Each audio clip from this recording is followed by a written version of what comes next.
Hey everyone, welcome back to the channel. This is episode 7 in our Women of the Bible series. Today, we're exploring the incredible story of Esther, the Jewish girl who became a queen and risked everything to save her people. Her story is about courage, providence, and stepping up for such a time as this. Esther's story is told in the book of Esther in the Old Testament. She was a Jewish exile living in Persia. Her Hebrew name was Hadassah, which means myrtle.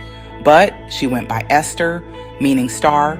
She was raised by her cousin Mordecai after her parents died. The Persian king Xerxes Ahasuerus held a huge beauty contest to choose a new queen after deposing Queen Vashti.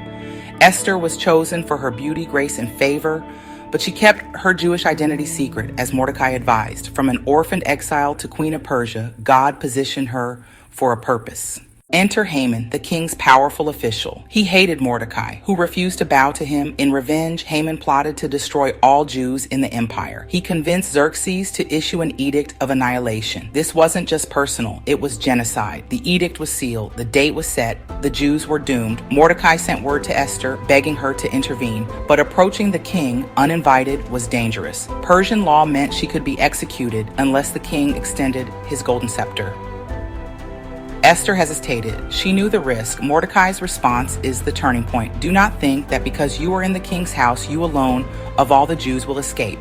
For if you remain silent at this time,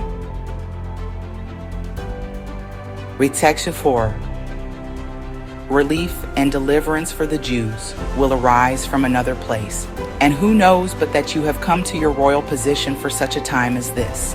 Esther 4:13-14. It's one of the most famous lines in the Bible, a challenge and a call.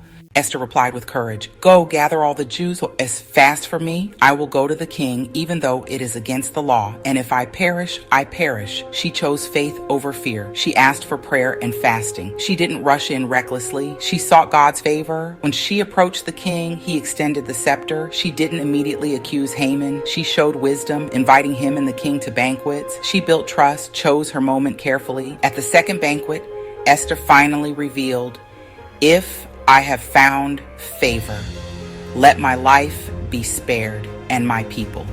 She exposed Haman's plot. The enraged king ordered Haman's execution on the very gallows he had built for Mordecai. The king issued a new edict allowing the Jews to defend themselves. The Jewish people were saved. Esther and Mordecai were honored.